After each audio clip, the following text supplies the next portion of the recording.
Hey Gorilla Gang, my name is Coach Julie and I'm here to kind of take you guys through one of the most common questions that we've been getting lately is how much resistance should I be using? Which band should I be using during this workout? And we're going to address that because it varies based on your current strength level, based on the type of workout, and based on the point of resistance. So we're going to kind of go over that right now. I will reference your rate of perceived exertion, which is how the exercise feels. And we utilize a scale of 1 to 10. 10 being your absolute max, best effort. 1 rep is more than enough. It's everything that you have in terms of maximum power. 1 on the other end of the scale is something that's really manageable, really easy. You could probably do it all day long and be just fine. Somewhere in between, around a 5 or 6 out of 10, should feel like exercise. It should feel like work, but you know that you can work a little bit harder.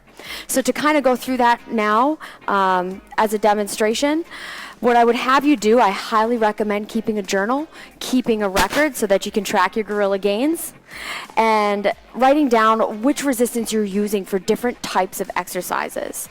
For example, each band is labeled with how much resistance it is at its full stretch. So yellow is 10, red is 20, green's 30, blue is 50. And then each other band has the label right on the black piece on the end. So if you're using multiple bands, you would add that together. If you're just using one, you could write that down. But a couple of basic exercises that we'll go through that you might want to test out just to get an idea of what your scale of 1 to 10, what your 10 would be.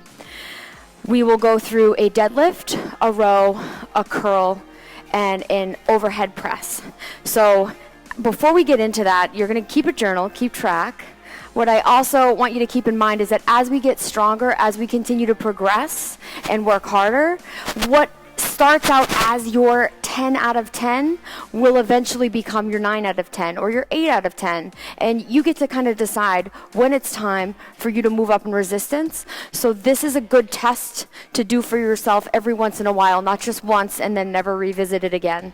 But on a day that you've either recovered or before your workout so that you're nice and fresh, you're ready to go, you're not already pre-fatigued, that's when we want to do this. So starting out, I'm going to keep all bands on because a deadlift is larger muscle groups. We can usually handle a little more resistance.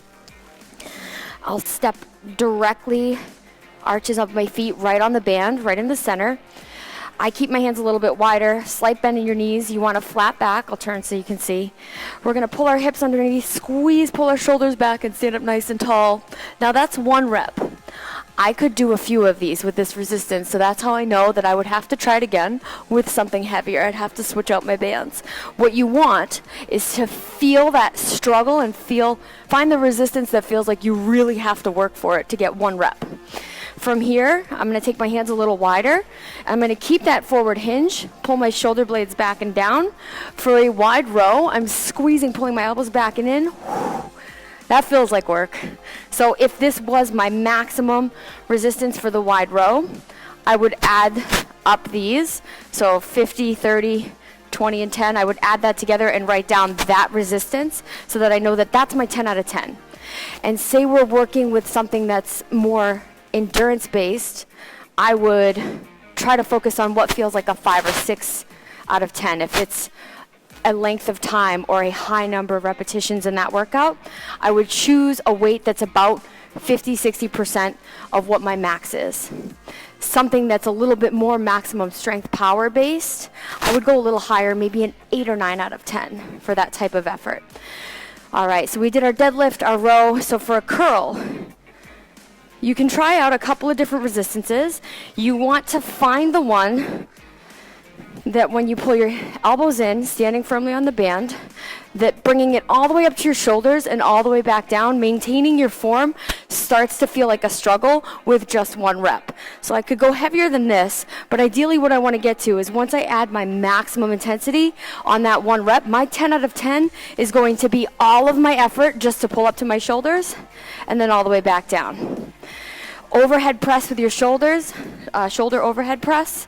That's going to vary based on whether you are standing or kneeling because the point of resistance is either closer or further from the bow. When I'm standing to press overhead, my resistance is going to be lighter. If I come down into a kneeling position with either my foot on the band or my knees on the band, my resistance is going to be a little bit heavier to press up and control it down. Now, if with 1 rep, you are completely losing control of your form and you're starting to wobble or overcompensate with other muscle groups to get the bow overhead, then that's not your 10 out of 10, that's the 11. And we want to eventually make that our 10 out of 10. But for now, we're going to work with where we can maintain our form, stay consistent and strong, and then as we get stronger, we'll keep moving up that ladder and keep adding resistance. So keep a journal if you can.